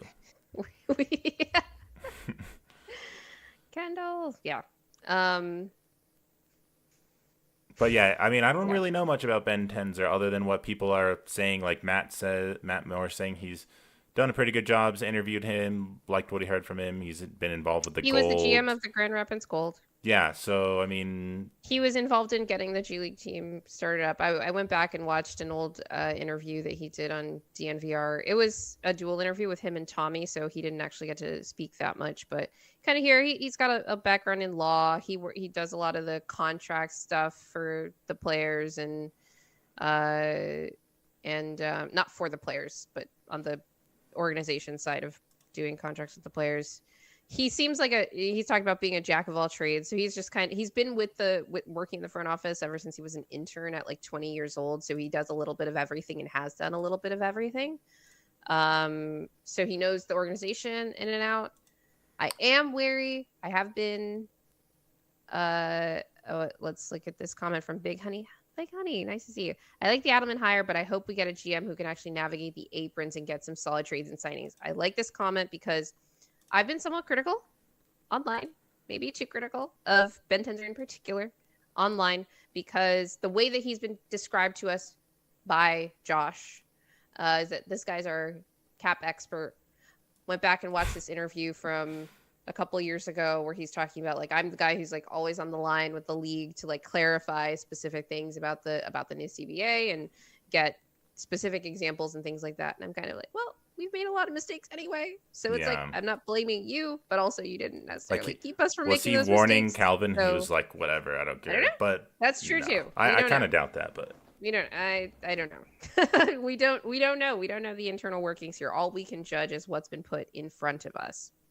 and we What's been put haven't. in front of us is that I don't know what makes this guy an exceptional hire. Yeah, I don't either. But I do think it is Yeah. important to say like everything Big Honey brought up, and you brought it up to me on Twitter as well, is like the asset management, the drafting. There's just so much that goes into it. It's not just about like, can you pull off a trade, even though that would be amazing too. You got to like have Right. relationships and negotiate these things. Yep. It's Exactly. a huge job. And I think it is more important than hiring the coach at this point. I mean, both are very important. Now it is because we already hired the coach. Yeah, but I do think the hiring the GM is harder to find. Like, if you ask a fan, like, okay, if we fire Booth, who are you going to hire? Like, almost no fan can name a single name because it's like, what GM can we even get other than ones that are already on other teams that we like and would love to, like, get them somehow. But coaches, they're, like, out there. You know, like, who's out Yeah. there. You can name some names. GM's like, who the hell are we even going to get? And I was like, should I be concerned with the fact that Josh was like,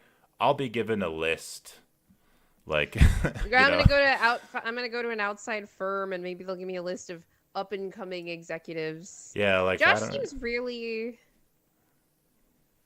It's not a critique. It's just an observation. It's also not a surprising thing because I think a lot of these like young rich guys who are involved in building something with an organization, in this case, a basketball team, as Josh is, they really appreciate someone who is quote unquote impressive. And that I think that was the word out of that he used to describe the kinds of guys he's going to be soliciting from these outside firms. He's also going to look through his network. He's talked about his Rolodex, and he's going to talk to people that he's got connections with in basketball.